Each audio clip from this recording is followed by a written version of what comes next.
그래서 달러가 이게 많이 들어오고 나가는 게 없고 균형이니까 우리나라 중국에 이 통화량을 늘리자 아니면 줄이자는 이 중앙은행의 금융 정책이 독립성을 유지된다. 그 달러의 관습을 안 받기 때문에 달러의 통화량 변화가 영향을 받지 않기 때문에 국내만 딱 생각해 가지고 통화 정책을 펼치면 되겠죠. 그래서 금융 정책의 독립성이 제고되고 금융 정책이 매우 효과적이 됩니다. 이거 꼭 알아둬요. 이것이 가진 의미가 우리나라 금융 정책의 독립성이 유지된다, 제고된다. 그러면 그만큼 금융정책의 효과가 강력해진다는 의미입니다. 달러에 의한 우리나라 통화량 변화가 없기 때문입니다. 자, 이 그림을 잘 보세요. 이게 우리나라 국내다. 이게 미국이다. 이게 달러가 우리나라 좀 많이 들어오면 흑자고 우리나라 통화량 증가 요인이 작동합니다.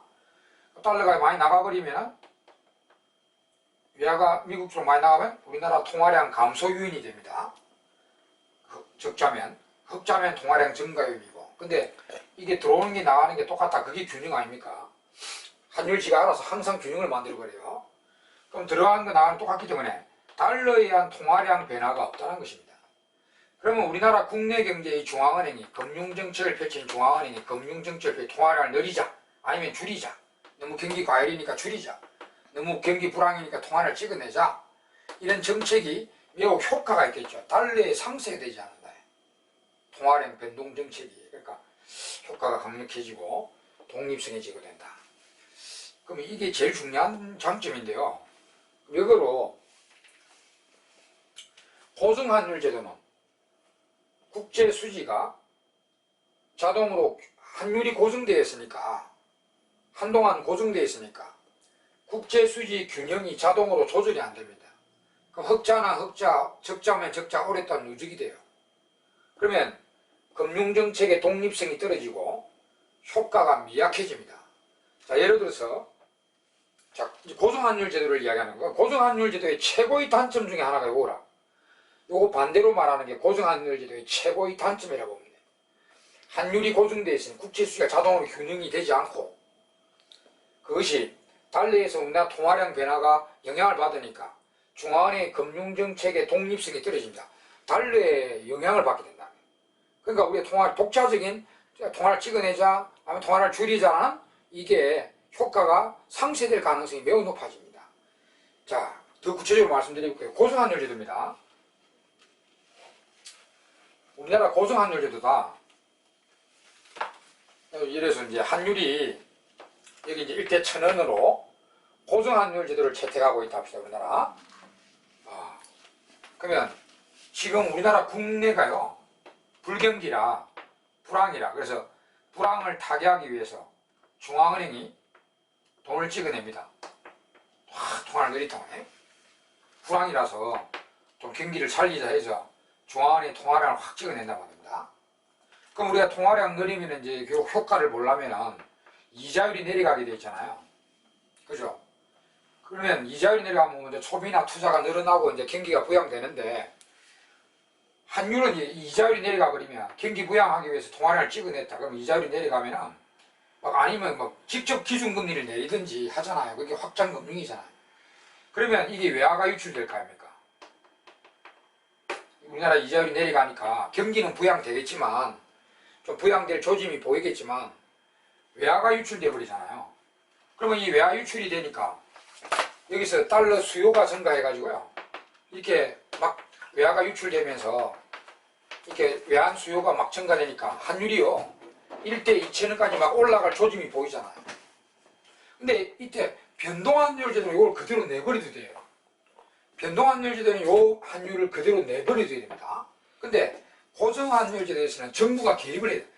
지금 파행이 됐잖아. 1대 1000원으로 고정환율 제도를 채택하고 있는데 지금 시장에서는 외화가 유출 나가지고 환율이 급등할 조짐이 보인다고 그대로 내버려두면 안 돼요. 이게 막 투기가 발생하고 그러는데, 그래서 중앙은행이 개입해야 됩니다. 다시 환율을 1대 1000원까지 내려가도록 중앙은행이 손을 써야 됩니다. 그럼 손을 쓸 때 중앙은행이 어떻게 해야 이게 환율이 다시 이렇게 1000원으로 고정될 수 있을까요? 중앙은행이 달러를 내팔아야 되겠죠. 중앙은행이 이 고정환율 제도의 1,000원을 1대 1,000원이라는 환율을 고정시키기 위해서 중앙은행이 개입을 한다. 중앙은행이 이거 개입하려면 달러 공급을 늘려줘야 돼요. 그죠? 그래서 1,000원이 유지되거든요. 중앙은행이 개입해서 달러를 시중에 내팔게 됩니다. 제가 갖고 있는 금고에 같은 달러를 시중에 내팔아야 됩니다. 내팔면 이제 환율이 100원, 1,000원으로 고정이 됩니다. 그러면 보세요. 중앙은행이 달러를 시중에 내팔면 우리나라 통화량이 어찌 돼요 또? 달러를 시중에 내파니까 원화는 중앙으로 다시 들어가 버리잖아. 이게 통화량 감소를 가져오게 됩니다. 그러면 원래 취지 있잖아요. 불황이라서 통화량을 찍어낸 경기를 부양하고자 하는 원래 금융정책에 이게 고정환율 제도를 채택했을 때는 중앙은행이 환율에 대해서 개입해야 되니까 이런 작동이 들어가니까 이 통화량 늘리자는 원래 정책이 결국은 달러를 매각함으로써 통화량이 감소돼 버리니까 이게 상쇄돼 버린다는 거죠. 그러면 원래 불황을 타개하고자 하는 통화량 증가 정책이 무능하게 됩니다. 아무런 의미가 없습니다. 그죠? 자 보세요. 변동환율 제도는 이렇게 통화량을 찍어내서 이자율이 내려갈 때 이 외화가 유출나니까 환율이 올라갑니다. 환율이 올라간 대로 놔둬야 되는 게 변동환율이 돼요. 정부가 개입하면 안 돼. 2,000원, 1대 2,000원으로 그대로 가야 됩니다. 근데 고정에서는 이렇게 너무 올라갈 시장의 상황이 벌어지니까 밑으로 내려줘야 돼요. 1,000원으로. 그러면 중앙은행이 개입을 하는데 중앙은행이 달러를 시중에 내팔아야만 이게 올라갔다가 1,000원이 되는 겁니다. 그러니까 중앙은행이 시중에 달러를 내팔아버리면 다시 원화는 중앙은행으로 들어가 버리잖아요. 그럼 처음에 경기를 부양하기 위해서 정부가 통화량을 찍어냈잖아요. 이게 환율을 고정시키고자 하는 이 중앙은행의 행동에 의해서 통화량이 축소돼 버린단 말입니다.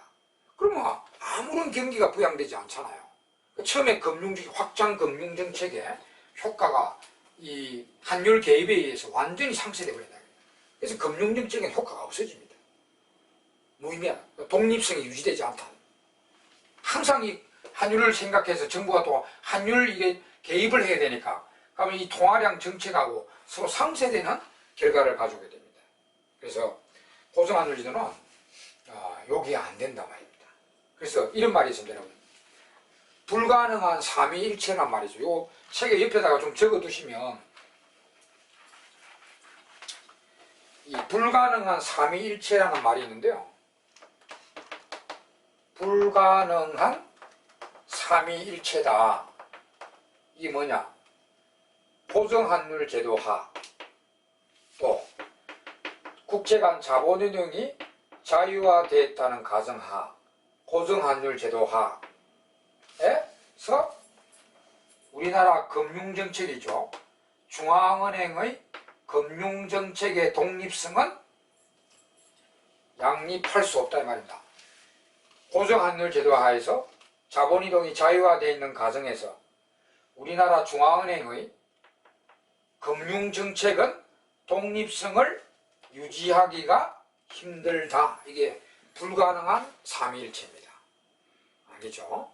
네, 이것도 적어놓으세요. 옆에다가 그러니까 불가능한 삼위일체 해가지고 이거 고정환율 제도는 그러니까 아까 말씀드렸다시피 금융정책이 독립성이 있더니 왜 그 환율을 조작하자는 고정시키고자 하는 중앙은행의 행동에 의해서 원래 통화정책의 정책이 서로 상쇄되어 버립니다. 이렇게. 그러니까 통화정책이 무능하게 되어버리는 거죠. 네. 자, 이제 이 제일 중요한 장점이고요. 또한 고정환율 제도이면 이게 역으로 말하면 제일 중요한 단점입니다. 그 다음 이제 군더더기 장점 중에 또 하나는 해외 여건 변화가 일어난다. 해외 여건의 변화가 일어나요. 그러면 우리가 변동환율 제도는 요 여건 변화에 의해서 앞으로 환율이 오르겠다, 내리겠다 예측할 수 있잖아요. 그죠? 고정환율 제도는 환율이 한동안 고정되어 있으니까 신경 안 쓰잖아. 앞으로 환율이 어떻게 되겠네. 근데 변동환율 요 여건에 의해서 환율이 올라가겠다, 내려가겠다 예측이 될 것이고, 그럼 우리나라 그 달러를 거래하는 그 기업이나 금융기관들이 앞으로 환율이 어떻게 될 것이니까 달러를 미리 팔아놓자, 달러를 사놓자, 뭐 대비가 된단 말이죠. 그래서 해외여건 변화에서 미리 대비를 할 수가 있다. 그러면 충격이 완화가 되겠죠. 대비가 되니까, 그죠? 충격이 완화되는 이런 스펀지 역할을 합니다. 변동환율제도가. 근데 이것도 역으로 말하면 고정환율제는 환율이 고정되어 있죠. 그 법적으로 고정되어 있단 말이에요. 정부가 관여해서 계속 고정시킨다는 거죠. 그럼 해외 여건 변화에 나도 환율은 일단 고정되어 있잖아요. 그러면 이 달러를 거래하는 우리나라 기업들이 이렇게 달러를 미리 확보해 놓자, 미리 팔아 놓자, 뭐 이렇게 어떻게 하자, 이렇게 이제 계획을 안 세우고 있단 말입니다. 그러다가, 아까도 이야기했죠. 고정환율들이 영원하게 환율을 고정시키는 게 아닙니다. 상황이 아주 바뀌면 고정환율 그 자체를 또 바꿔버립니다. 그러면은 큰 코를 다치게 되죠. 그죠? 대비를 안 해놨다가. 예. 그래서 그런 또 문제점이 있다. 자, 그 다음에 이제 단점입니다. 변동환율 제도의 단점이에요. 단점의 최고의 단점이 또 1번에 나오네요. 변동환율 제도의 단점입니다. 최고의 단점이 환율이 자꾸 올랐다 내렸다, 오늘 하루만 해도 올랐다 내렸다 막 이렇게 변동이 되죠. 그러니까 국제 거래가 불안해지잖아요. 그죠? 환율이 뭐 어떻게 될지 모르니까 국제 거래를 하고자 하는데 이 환율이 내일이 또 오를 수도 있고 내릴 수도 있고 뭐 불안하니까 국제 거래가 불안해집니다. 단 우리 지난 시간에 말씀드렸죠. 이 환율 변동의 위험을 해칭하기 위해서 선물 시장에 계약을 하는 거죠. 그러니까 이걸 보완하고 이제 안전성을 높이기 위해서는 선물 시장에 가서 계약을 하면은 좀 안전빵으로 할 수가 있는데 이걸 안 한다면은 매우 불안합니다. 그죠? 네. 근데 이제 이게 최고의 단점인데요. 물론 이제 고정환율에는 그래도 한동안은 환율이 고정되어 있잖아요. 그러니까 국제거래가 좀 안정됩니다. 근데 이제 이거는 오늘 하루 만에 올랐다 내리다 하니까 이게 수출할까 말까, 지금 내일 할까, 오늘 할까, 지금 차입을 할까, 내일 차입을 할까, 뭐 굉장히 불안하겠죠. 근데 여기 이제 최고의 단점인데 여기서 문제를 하나 옆에 적어 보겠습니다. 자, 이 책 옆에다가 적어 놓으세요.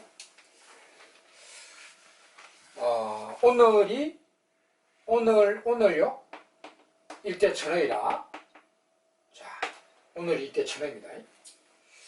그럼 내일 내가 여러 정보를 예상해 보니까 내일 1대 2000원이 예상이 돼요.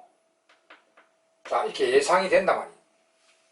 오늘은 1대 1000원인데 환율이 야, 이거 내일은 1대 2000원이 되겠다 라고 예상이 되죠. 그러면 자, 예상이 된다면 지금 수입업자는 어떤 행동을 취할까요? 오늘 계약을 빨리 치를까요? 내일 기다렸다가 치를까요? 수입 계약을 지금 당장 해야죠. 미국에 1불짜리 수입하는데 지금 오늘 계약을 하면 1000원으로 계약할 수 있단 말이에요. 1000원으로 1불 사서 계약할 수 있는데 이거 넉장불이야. 내일은 요 1불 수입하려면 2000원이 필요해요. 이거 큰일 납니다. 그래서 아이고 지금 당장 하자, 지금 당장 수입 계약하자 이렇게 할 것이고, 그 다음에 외채 부담자는, 외채를 지고 있는 사람은 오늘 갚아야 됩니까? 내일 기다렸다 갚아야 됩니까? 오늘 당장 갚아야 되죠. 1불 차용하고 있는데 오늘 갚으려면 1000원으로 1불 사서 갚으면 되잖아요. 이거 넉장불에 내일요. 내일 그 1불 갚으려면 2000원으로 갚아야 됩니다. 2000원으로 1불 살 수밖에 없기 때문에 2000원이 부담돼요. 그러니까 엄청나게 부담되죠. 그래서 야, 이렇게 예상되면 빨리 지금 상환을 해야 된다. 자, 이게 다 문제라고 생각하시면 돼요. 그 다음에 해외 송금자가 있다. 해외 송금자나, 자, 미국에 뭐 유학생 자녀를 두고 있다. 혹은 이제 여행 계획을 잡고 있다. 여행 계획을 잡고 있다. 이런 사람은 지금 환전해야 돼요? 내일 환전해야 돼요? 아이고, 미국 가서 돈 써야 되잖아요. 또 미국에 달러로 등록금 보내줘야 될 거 아닙니까? 이게 지금. 그래서 등록금이나 여행 자금이 1불이라 합시다. 그럼 지금 이 환전하면은 1000원으로 1불 살 수 있는데 내일은 1불을 살려면 2000원 주고 바꿔야 돼요. 그래서 이 사람들 지금 환전시켜야 됩니다. 에? 환전. 오늘 당장 은행 가서 막 달러를 사놔야 된다. 환전시켜놔야 된다. 그 다음에 여러분, 이제 투자자는 어때요? 자, 지난 시간에 우리 그 투자에 대해서 이자율 평가서에 대해서 말씀드렸는데, 국제 투자자는 이거 이렇게 예상되거든. 지금 이런 환율인데 내일 이렇게 환율이 예상돼요. 어디로 투자해야 됩니까? 어디로 투자해야 돼요? 자, 금리는 빼고요. 금리는 뭐 미국 금리나 한국 금리, 한국 이자, 미국 이자 똑같아 치고요. 지금 환율이 오른데 내일 이렇게 바뀝니다. 그럼 지금 어디에 투자해야 되겠습니까? 항상 여러분 앞에서도 했잖아요. 그 환차익을 누리기 위해서는 절상될 나라에 투자해야 된다. 그럼 이게 지금 내일은 달러가 가치가 올라갈까요? 지금 달러를 사놔야 되죠? 1,000원으로 일부를 사놔야 되죠? 그러면 내일 되면 그 일부를 원화로 바꾸면 2,000원이 되버리잖아요. 환차익이 2,000원 되잖아요. 그러니까 지금 미국에 투자해야 됩니다. 그러니까 1,000원으로 일부를 사서 1불짜리 미국 주식 사놔야 된다 말입니다. 그게 이제 미국에 투자한다. 달러 투자한다 말이죠. 미국 주식 사놓는다 이 말입니다. 그래서 투자자는 미국에 투자한다. 투자해야 됩니다. 네. 자, 마지막으로 이제 수출업자는 오늘 해야 돼요, 내일 해야 돼요. 수출업자는 요 분필이 1,000원입니다. 이 1,000원짜리를 이제 수출하는 기업인데, 이거 1,000원짜리 우리나라에서 만드는 거예요. 1,000원짜리요. 이걸 수출하는데 오늘 수출 계약해야 돼요, 내일 기다렸다고 하는 게 나을 거예요. 오늘 하면 오늘 과연 바이어들한테 일부를 제시해야 됩니다. 1,000원이니까 1,000원짜리 분필이니까 일부에 팔아야 되죠. 근데 그대로 하루 지났어요. 요 환율이 올 때는 1,000원짜리 분필을 0.5불에 파면 되잖아요. 0.5불에 팔아도 1,000원이 되잖아요. 요 환율에서는. 나는 손해 없습니다. 근데 바위 업종에서는 어제는 1불인데 오늘은 0.5불이에요. 이 분필이. 그러니까 오늘 내일 수출하면은 수출 계약 체결하면은 수출이 많이 되겠죠. 그래서 수출업자는 내일로 늦추게 됩니다. 자, 요거 시험에 다 나오는 거라 보면 돼요. 이렇게 예상된다. 오늘 일어나는 상황이 무슨 상황이냐 이렇게 다 물어본다는 거죠. 이거 다 적어 놓고요. 요 내용은 오늘 1대 1,000원인데 내일 1대 2,000원이 될지 내일 1대 500원이 될지 오리무중이다 이 말입니다.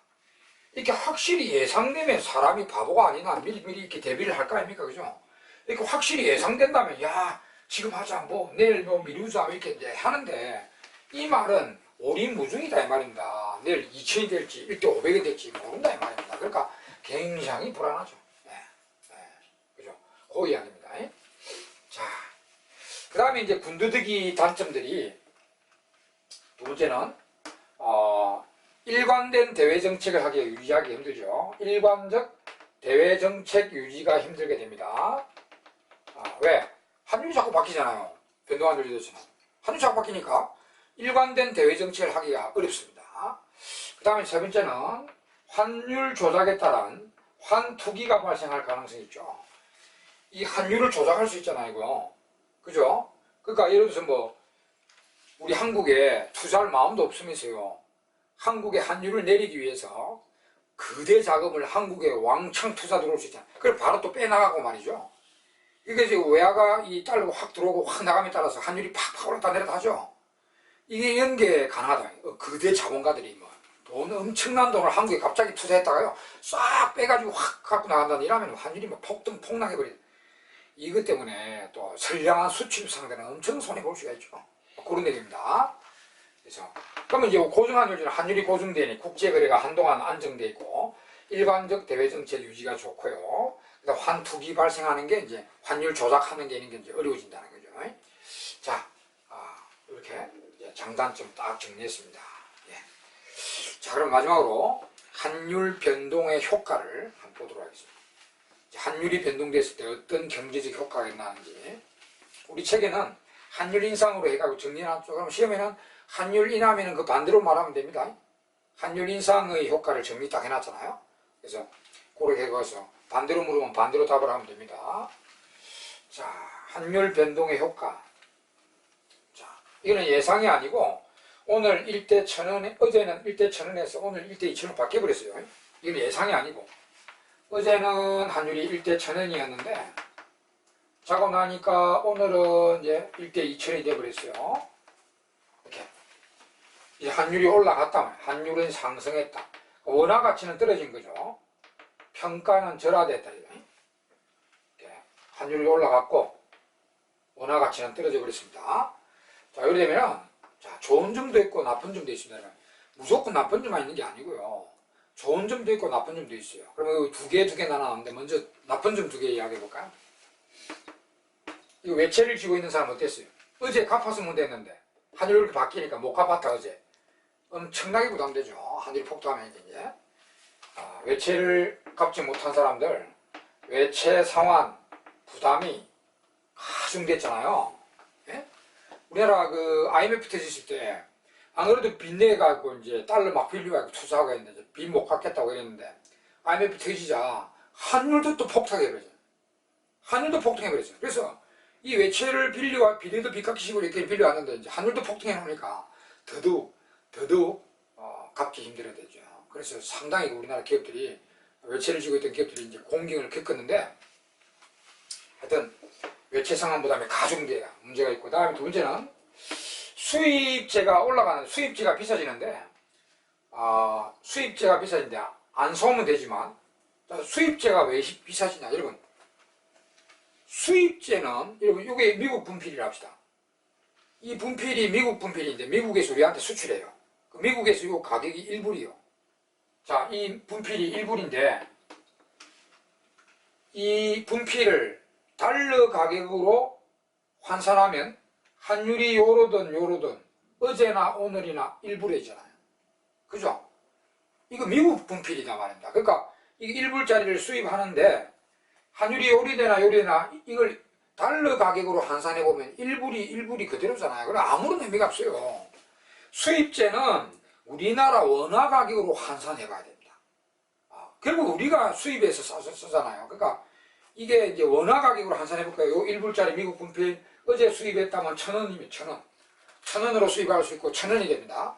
근데 이리 되면은 2,000원 주고 수입해야 될 거 아닙니까? 그럼 국내에 들어오면 이 분필이 2,000원이 됩니다. 2,000원이. 그죠? 그게 이제 의미가 있죠. 수입제는 미국 분필이지만 우리나라 돈으로 가격을 환산해봐야 의미가 있습니다. 네. 그래서 이게 비싸지게 되는데, 안 사올 수 없는 원유나 기계 원자재는 안 사오면 되지만, 이 분필 같은 거 안 사오면 되죠. 근데 안 사오면 원유라든지 원자재는 사올 수밖에 없잖아요. 그죠? 그래서, 자, 수입 원자재 가격이 올라가니, 수입할 수밖에 없는 원자재 가격이 올라가니, 할 수입 사오니까, 국내 물가가 어찌 돼요? 이 분필이 2,000원짜리가 2,000원이 되잖아요. 그죠? 같은 분필이. 그러니까 물가가 치솟게 되죠? 자, 요 놈이 두 개가 나쁜 점이 됩니다. 네. 여기 물가가 나오는데요. 우리 지난 시간에 구매력 평가서를 할 때 물가 오르면 환율이 오르죠. 물가 오르면 우리가 수입이 늘어나가지고 환율이 오르죠. 그럼 여러분, 환율이 올라도 물가 오르죠. 뭐 내용은 다르지만, 그러니까 환율하고 물가는 요리 보나 저리 보나 앞뒤로 보나 좀 더 비례관계라는 걸 알 수 있죠. 참고로 알아두세요. 환율이 올라가도 물가 오른다 보게 돼요. 물가 올라가도 우리나라 환율이 오른다. 물론 다른 여건이 불변인 상태라 해서. 자, 이게 두 개의 나쁜 점인데, 이제 좋은 점 뭐냐? 좋은 점요? 관광객이 많이 들어올까요? 안 들어올까요? 우리나라 돈가치액이 떨어지면 한국으로 관광 오는 것이 관광 경비가 싸게 맥히겠죠. 그죠? 우리나라 돈가치가 떨어지니까 그래요. 예를 들어서 제주도에 여행 상품이 1,000원이라는 여행 상품이 있다 합시다. 그러면 요 환율에서는 1불 갖고 와야 되잖아요. 그리고 요 환율에서는 얼마만 갖고 오면 됩니까? 0.5원만 갖고 와도 1,000원이 됩니다. 경비가 반으로 들어가면 되잖아요. 그래서 외국 관광객이 많이 들어옵니다. 이건 좋은 점이죠. 우리나라 돈가치가 떨어지면 외국 관광객이 유입이 늘어납니다. 어쨌든 우리는 뭐 관광 수입을 많이 벌 수 있으니 좋습니다. 그 다음 이제 네 번째로, 자 보세요. 이게 또 좋은 점인데, 일반 수입제 가격이 올라가죠. 자, 일반 수입제 가격이 올라가니, 그러면 우리 수입을 줄이면 되죠. 그죠? 분필 같은 거 비싸지니까 분필 안 사오면 되잖아요. 그래서 이제 수입 줄어들고요. 수입량은 줄어듭니다. 자, 그 수출제 가격은 어떻게 돼요? 수출제의 가격은 인하됩니다. 자, 또 우리 수출이란 거죠. 여기 우리 1,000원짜리 분필입니다. 우리가 만든 분필이요. 우리나라에서 1,000원입니다. 그럼 여기 환율이 변하던 줄 알았는데 한국 돈으로 하면 1,000원 아닙니까? 아무런 의미 없죠. 수출제는 또 달러 가격으로 환산해봐야 의미를 따질 수가 있습니다. 달러 가격. 그럼 이거 1,000원짜리 분필을 우리가 수출하는데 이 환율에 수출하면 1불이 팔아야 되죠. 수출 가격 1불이에요. 이 환율에서는 1,000원짜리 분필을 수출하면 0.5불이죠. 0.5불에 팔아야 되죠. 그죠? 그래서 그러면 수출제 가격이 다운되잖아요. 달러 가격으로는 1불에서 0.5불로 내려가죠. 그래서 수출제 가격이 내려가니까 수출은 늘어날 수 있어요. 자, 그래서 보통 우리가 이제 환율이 올라가야 우리나라 돈 가치가 떨어지면 수출은 잘 됩니다. 수출제 가격이 싸지가지고 수출이 되고 수입제는 비싸지니까 수입량이 떨어집니다. 그래서 우리가 경상수지가요. 경상수지가 개선될 가능성이 있다. 개선될 가능성이 있는 거지 반드시 개선되지 않습니다. 경상수지가 개선될 가능성이 있다고 하지 반드시 개선되는 건 아닙니다. 왜냐? 수출 잘 되고 수입 주는데 왜 개선되지 않지 경상수지가? 이러면 경상수지라는 건 좀 이따 우리가 국채수지 공부하겠지만 양으로만 따진 게 아니잖아요. 수출량만 늘고 수입량만 줄었다 해서 경상수지가 개선이다 이렇게 말할 수는 없죠. 왜냐하면 가격도 따져봐야 될까요? 돈을 따져야 됩니다. 돈을 따져야 되잖아요, 여러분. 자, 여기 보세요. 수입제의 가격 곱하기 수입량이 뭐요? 수입액이죠. 수입액. 수입제 가격 곱하기 수입량, 이게 수입액이잖아요. 그 다음에 수출제 가격 곱하기 수출량이 수출액이죠. 그죠? 수출액과 수입액을 비교하는 게 경상수지다, 이거 아닙니까? 경상수지. 근데, 여러분, 미시경제학에서 탄력도 엄청나게 공부하셨지만, 환율이 올라갔는데, 수입제 가격은 20% 올라갔어요. 근데 수입량은 10%밖에 안 떨어져요. 그럼 이거 두 개 곱한 금액이 어찌 됩니까? 이거 20% 올라갔는데, 이거 10%밖에 안 떨어지면 수입액은 10% 올라가잖아요. 그리고 수출제 가격이 20% 떨어졌는데, 수입량은 한 10%밖에 안 올라간다면, 이거 두 개 곱한 수출액은 10% 떨어지잖아요. 그럼 수출액은 떨어지고 수입액은 느니 경상수지가 악화되죠. 악화. 그러니까 이게 개선이 되려면 반대가 돼야 됩니다. 수입제 가격은 조금 올라가되 수입량이 많이 떨어져야 수입액이 떨어지죠. 그 다음에 수출제 가격은 조금 내려가는데 수출량이 더 큰 폭으로 늘어나야 수출액이 늘죠. 그러면 경상수지가 개선됩니다. 요걸 연구한 자들이 마샬과 르너입니다. 마샬과 르너가 조건을 도출해 놨어요. 한 나라의 환율이 올라갔을 때, 한국의 환율이 이렇게 올라갔을 때 경상수지가 반드시 개선될 조건이 뭐냐? 반드시 한국의 경상수지가 개선될 조건은 뭐냐? 이 탄력도가 크게 된다는 거죠. 가격 변화율에 대해서 양의 변화율이 크게 움직여줘야 됩니다. 크게. 그러니까 이 탄력도가 우리나라는 이제 미국에 수입하는 이제 수입 수요 탄력도고요. 여기 한국의 수입 수요 탄력, 일레스티시티 오브 임포트입니다. 플러스. 그 다음에 요거는 우리는 수출 쪽이지만 미국 쪽에 있는 수입이에요, 이게. 우리는 수출이지만 미국 쪽에는 수입 아닙니까? 수입제 가격이고 수입하는 건데. 그래서 여기 이제 미국의 수입 수요 탄력도입니다. 요거 합쳐가지고 반드시 1보다 크게 됩니다. 두 개 다 1보다 크면은 금상첨화고요. 두 개 다 1보다 안 커도 두 개 합쳐서 1보다 크면은 한국이 이렇게 환율이 올라갔을 때 한국의 경상수지가 반드시 개선된다는 조건입니다. 이거는 수학적으로 완전히 증명되어 있으니까 꼭 기억해야 됩니다. 마샬 르너 조건이 갖춰져야만 우리가 경상수지는 반드시 개선됩니다. 양의 움직임과 가격의 움직임이 반대로 움직이기 때문입니다. 그 다음에 이제 또 하나는 이제 요거는 이게 탄력도를 연구한 게 마샬 르너 조건이라면 요 시차를 따진 게 제이곡순 효과입니다, 여러분. 그러니까 제이곡순 효과 4번하고는 마샬 르너 조건과 제이곡순 효과를 같이 결부시켜서 공부해놔야 돼요. 자, 제이곡순 효과는 요 시차를 연구한 게요. 시차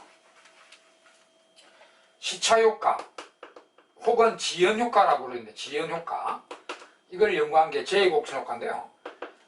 이 제이같이 생겼으면 해보세요. 이게 시간의 흐름인데 여기 타임이고요. 여기 국채수지 균형, 여기로 가면 흑자, 아래는 적자고요. 현재 우리나라 경제가 국채수지 균형입니다. 여기서 우리나라가 오늘 이제 환율이 다 올라갔어요. 올라가면 단기에는 적자로 가버리네요.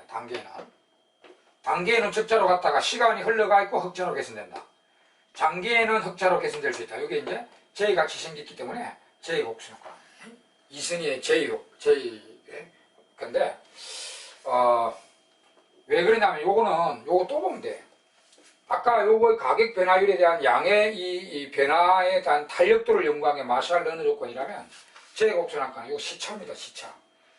우리가 환율이 오르면 지금 하고 있는 수입제들은 비싸지쁘고 지금 수출하고 있는 제아들은 이미 옛날에 계약해가 있고 하고 있는 것들은 싸져버리잖아. 그러면 지금 수입하고 있는 거 비싸져버려요. 지금 수출하고 있는 거 싸져버려요. 그럼 당장 이 수출액은 감소, 수입액은 증가돼버리죠. 그러니까 적자로 가버린다는 거죠. 그 다음에 이제 시간이 흘러가고 이제 이게 오르고 내리니까 새로운 계약이, 이제 수입량 계약이 체결이 떨어지고 이 새로운 수출량 계약이 확 늘면서 이 이제 수출입 계약은, 신규 계약은 나중에 일어난다는 거죠. 그래서 나중에 이게 일어나기 때문에 나중에는 이렇게 개선될 수 있다. 요게 연구한 게 이제 J곡순효과입니다. 그래서 두 개 정리하고요. 4번하고는 마샬 르너 조건, J곡순효과 같이 결부시켜서 기억해 두시면 됩니다. 여기까지가 이제 환율 변동의 효과를 정리해 드렸습니다. 그럼 이제 환율은 우리가 뒤에 실질 환율 공식이 있는데 그 다음 시간에 하고 그다음 국제 수지론 계속 살펴보도록 하겠습니다. 예, 수고했습니다.